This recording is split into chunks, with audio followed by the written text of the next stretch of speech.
welcome to the 40k Fireside podcast, where we discuss everything to do with competitive Warhammer 40k with your hosts Vic VJ and David Gaylord.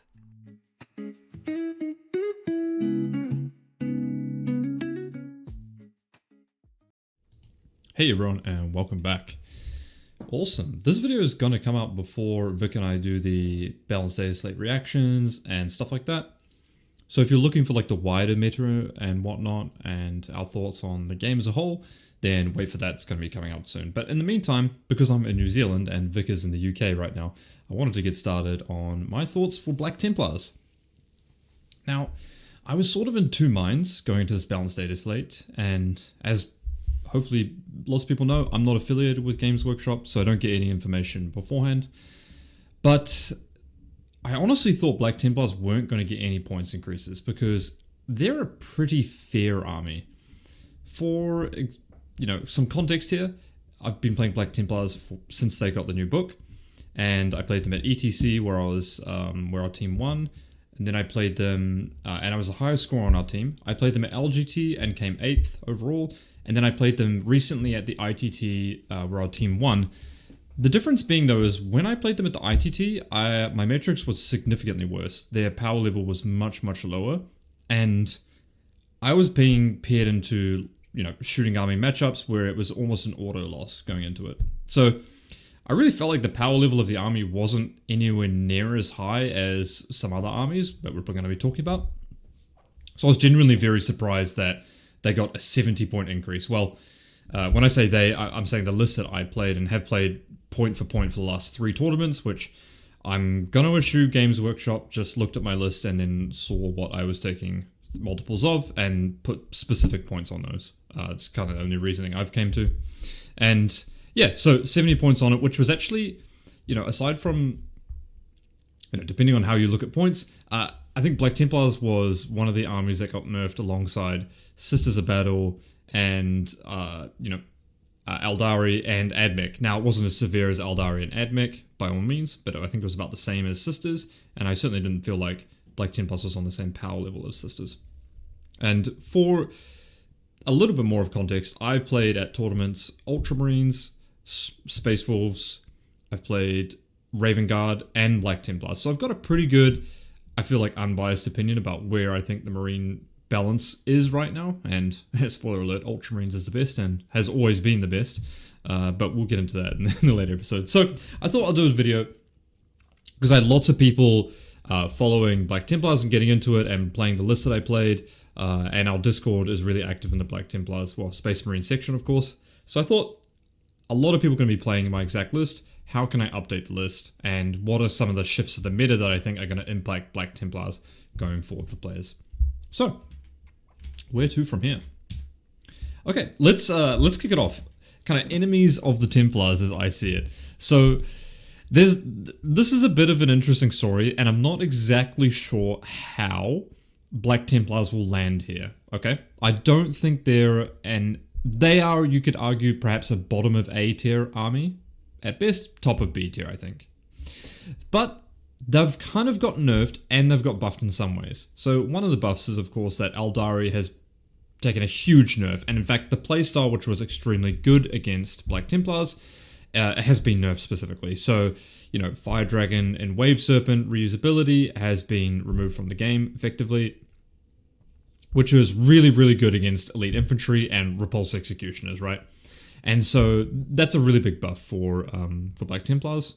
And then secondly, the best army in the game, maybe Aeldari, whatever you want to call that, AdMech has taken big points increases, which is very good for Black Templars. I mean, although Black Templars did have kind of output profiles that lined up against AdMech, they were very susceptible to getting move blocked and crowd controlled and outranged. So in terms of out threat melee ranged. Then chickens were very efficient at killing Repulsor Executioners as well, and so it's quite hard to hide and get on the board no matter which way you look at it. So AdMech getting a nerf is kind of an indirect buff to Black Templars as well. Mind you, these are buffs to every single army in the game that is not Aeldari or AdMech, so everyone kind of receives those buffs. Okay, unfortunately, we've had a couple of nerfs, and one is that I'm going to just say that Ultramarines overall has been buffed. Despite the points increasing on Victrix Honor Guard, I think if you look at the lists out there right now, they are thinking, wow, they got away with murder, especially because the 3-man Victrix Guard actually went down. So, a head scratcher. We're going to talk about this later in the podcast, but as a Marine, someone who's played a lot of Marines recently, I'm not a Marine player, but I've played a lot of Marines in tournaments recently. I'm very kind of bored of Ultramarines just being the best Marine variant and consistently receiving favorable treatment. That's a whole nother rant for another day. But anyway, Ultramarines I think got away with murder in this balanced data slate, and I don't think the lists are going to be changing that much. So I'm going to call that a buff, particularly because their hardest matchups, AdMech and Aeldari, have got massively nerfed. I think they got buffed overall. Okay, last but not least, Scintillating Legion, which I think is going to be coming out to be a very strong army that's gone under the radar recently, but has had huge buffs for specifically Scintillating Legion. Why? Because the Lords of Change and the Birds have gone from D3 damage to flat 3.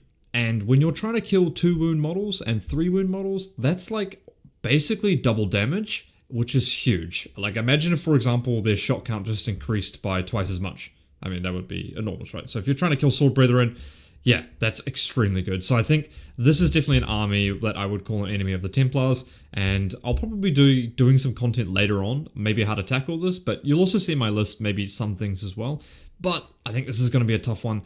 This list is quite good against melee pressure, and Black Templars is kind of a fair melee pressure army in some ways, so we'll have to see how it pans out. So that's kind of how I see the overall meta changing for Black Templars, particularly in relation to the faction moves at the top, so to speak here. Okay, so let's go over the points changes. Now, some interesting ones and some, not so interesting ones. I am not super surprised that the Repulsor Executioner went up. Okay. A lot of people think the Repulsor Executioner in Black Templars is like super broken, but to be honest with you, Black Templars shooting is really awful. Like, if you've shot Marines without Oath, that's basically Black Templars. So, really, the Repulsor Executioner was kind of a crutch that actually helped Black Templars function as an army, because if you actually had to play any other piece of shooting in the army, you would be like, this is awful, right? So, you kind of combine that with the fact that none of their army is fast, right? And the only advance in charge you get is like you kind of have to play Black Gladius because all the other detachments are garbage. Pretty bad. Like I think Wrathful has maybe some play, but I'll explore that later. Anyway, back to my point.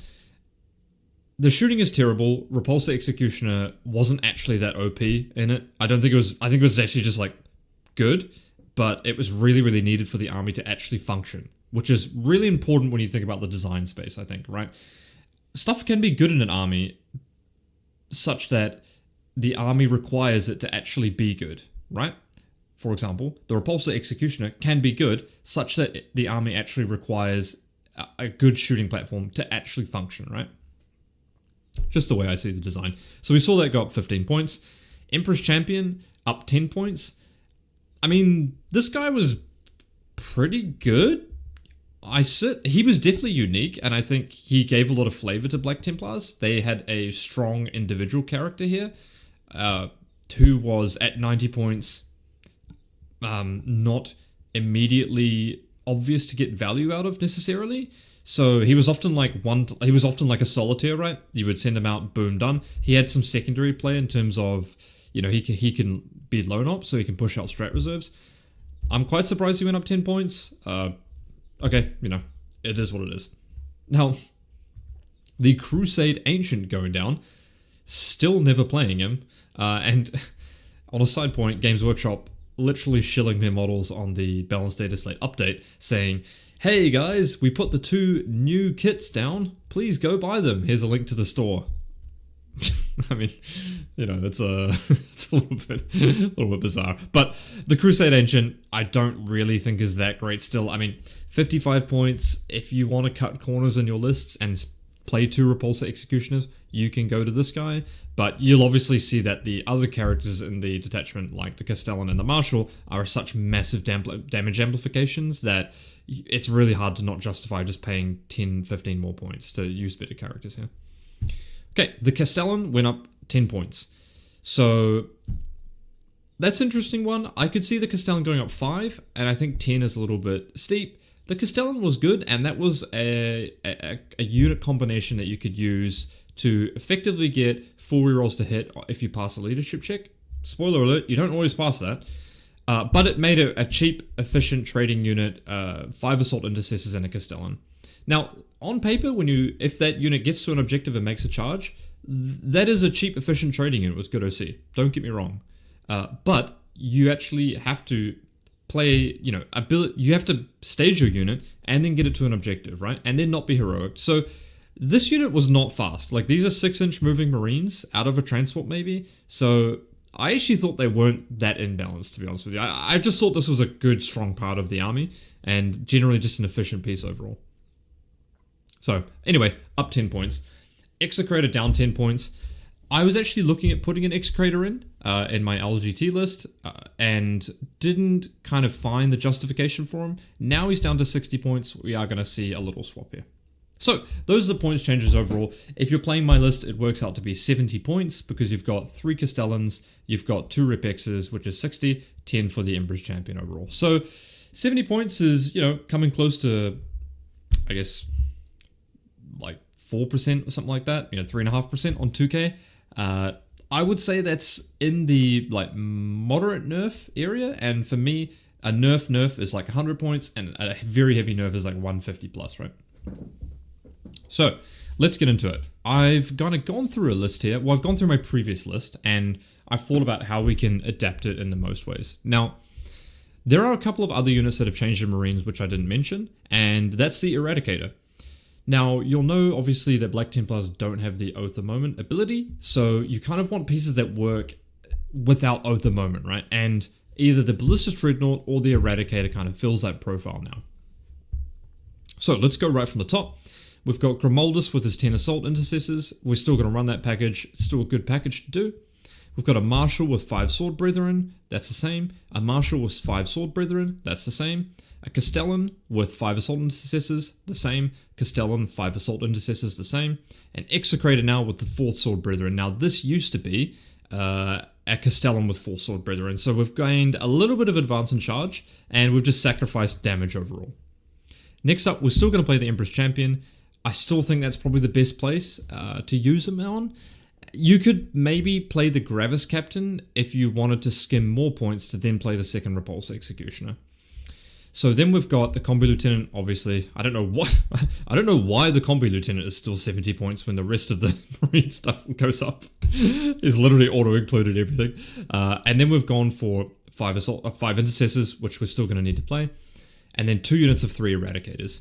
So, looking at the meta ahead, we've got Marines that are going to be very popular. I think Ultramarines are going to be very popular.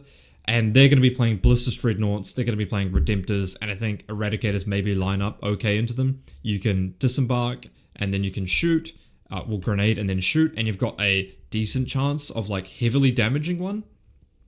And those units at the moment are actually kind of hard for your normal Sword Brethren units to kill. So I think Eradicators maybe make the cut here. They're not the pinnacle of reliability, but with Storm of Fire, they do go to AP5 ignore cover. Is kind of interesting. You could play a unit of 3 or a unit of 6, but I actually think just putting them in reserve gives Black Templars a little bit of play around the board, which is kind of interesting actually.